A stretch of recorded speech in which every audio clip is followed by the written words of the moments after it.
निर्वाण षट्कमରେ आदि शंकराचार्य आत्मार सत्य स्वरूपକୁ व्याख्या କରିଛନ୍ତି। ଏହି ସ୍ତୋତ୍ରର ମୂଳ ଭାବ ହେଉଛି ଆମେ ଯାହାକୁ ମୁଁ ବୋଲି ଭାବୁଛୁ ସେ ଶରୀର କିମ୍ବା ମନ ନୁହେଁ, ସେ ହେଉଛି ଶୁଦ୍ଧ ଚେତନା।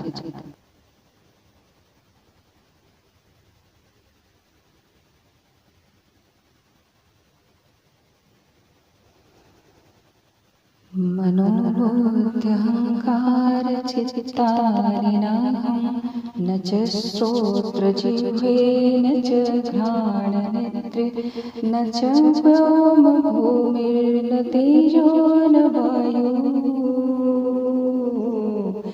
चिदानन्दरूप शिवोऽहं शिवोऽहम्।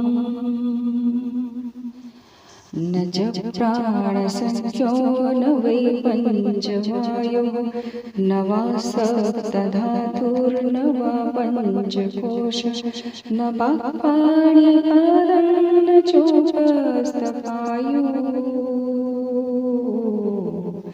चिदानन्दरूप शिवोऽहं शिवोऽहम्।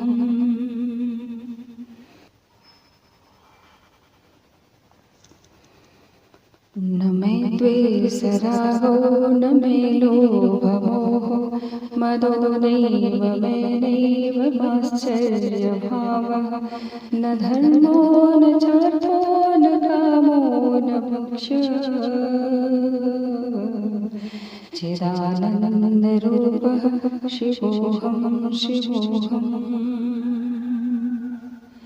न पुण्यं न पापं न सूक्ष्मं न दुःखं न मन्त्रो न तीर्थं न वेदा न यज्ञः अहं भोजनं नैव पूज्यं न भोक्ता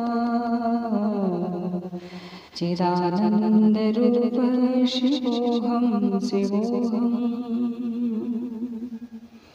न मे मृत्युशङ्का न मे जातिभेदः पिता नैव मे नैव माता न जन्मः न बन्धुर्न मित्रं गुरुर्नैव शिष्यः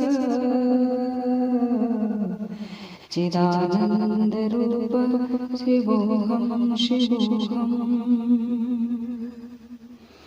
अहं निर्विकल्पो निराकाररूपो विभुर्व्याप्य सर्वत्र सर्वेन्द्रियाणां न च संगतं नैव मुक्तिर्न मेयः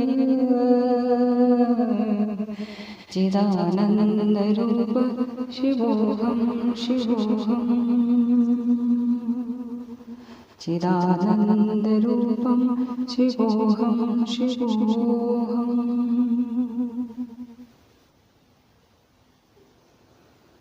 प्रथम श्लोकर अर्थ ହେଉଛି ମୋ ମନ, ବୁଦ୍ଧି, ଅହଙ୍କାର କିମ୍ବା ଚିତ୍ତ ନୁହେଁ।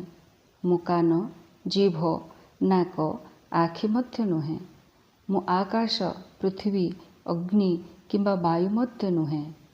ମୁଁ ଚିତ୍ତ ଓ ଆନନ୍ଦର ସ୍ୱରୂପ, ମୁଁ ଶିବ ଶୁଦ୍ଧ ଚେତନା ଅଟେ। ଦ୍ୱିତୀୟ ଶ୍ଲୋକର ଅର୍ଥ ହେଉଛି ମୁଁ ପ୍ରାଣ କିମ୍ବା ପାଞ୍ଚ ପ୍ରକାର ବାୟୁ ନୁହେଁ। ମୁଁ 7 ଧାତୁ କିମ୍ବା ପାଞ୍ଚକୋଷ ନୁହେଁ। ମୁଁ କଥା କହିବା ହାତ, ପାଦ, ଇନ୍ଦ୍ରିୟ ଗୁଡ଼ିକ ମଧ୍ୟ ନୁହେଁ। ମୁଁ ଚିଦାନନ୍ଦ ସ୍ୱରୂପ, ମୁଁ ଶିବ ଅଟେ। ତୃତୀୟ ଶ୍ଲୋକର ଅର୍ଥ ମୋର ଦ୍ୱେଷ, ରାଗ, ଲୋଭ, ମୋହ ନାହିଁ। ମୋର ଅହଙ୍କାର କିମ୍ବା ଈର୍ଷା ନାହିଁ।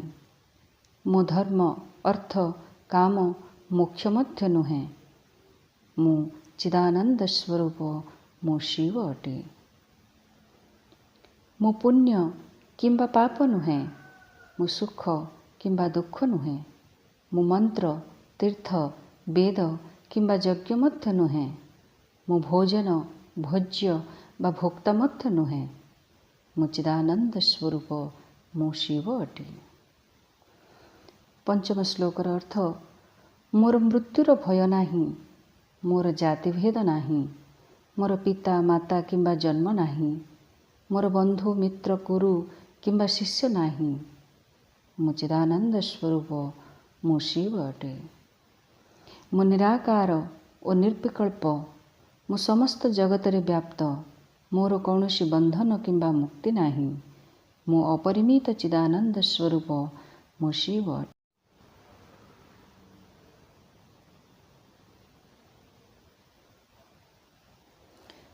मनीष साधारणतः निजको शरीर, मन, भावना किंबा इंद्रिय सहित जड़ित करे, किंतु एही श्लोक कुहे सत्य आत्मा यह सबुठारु अलगा। आत्मा हेउची सचेतन और आनंदमय स्वरूप।